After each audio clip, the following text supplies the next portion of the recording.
Last night I went to see a fascinating film, The Silent Twins, by the Polish filmmaker Aniska Smoczyńska.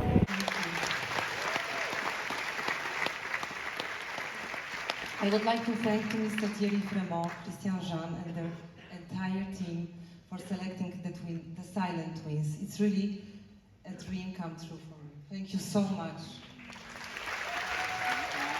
This is the incredible true story of June and Jennifer Gibbons, the so-called silent twins, two young women of colour who grew up in the 1970s in Haverfordwest in Wales, communicating with nobody but each other, effectively creating their own private universe in which they lived. They were effectively abandoned by the school and care system, but were later to become renowned as radical or outsider artists because they wrote reams and reams of intensely imaginative and creative poems, short stories, and June even self-published a novel.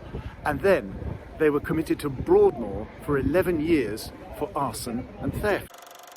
Letitia Wright and Tamara Lawrence are both absolutely brilliant as June and Jennifer Gibbons. They show that these two women needed love, they needed respect, they needed people who could somehow understand the private cosmos that they created for themselves without infringing it in any way. They were artists in their way. They were creating what they thought of as an artistic act, not merely in what they were writing, but what they were doing. They had the temperaments of artists.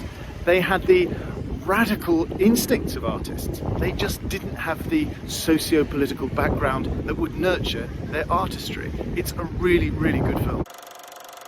Here's one of my faves. Funny Pages is a film in the Directors' Fortnight strand of Cannes, directed by Owen Klein, who is the son of Kevin Klein, and who, as a child actor, played Jesse Eisenberg's weirdo kid brother in The Squid and the Whale. His film, his directorial debut, called Funny Pages, is about a boy called Robert, played by Daniel Zolgadri, who yearns to be a comic graphic artist in the style of Robert Crumb. And his life and his art fuse in the most horrible way. This reminded me of Todd Solondz, and of course it reminded me of Robert Crumb, and in particular it reminded me of the classic Terry Zwigoff documentary about Robert Crumb and his fraught relationship with his brothers Charles and Max. It really is a very gruesome, very horrible and very funny film, and I found myself giggling hysterically nearly all the way through it. That's it for the day. Please remember your social, moral, political, spiritual and ethical duty to subscribe to this YouTube channel and to give it a like and a share on all your various social media platforms.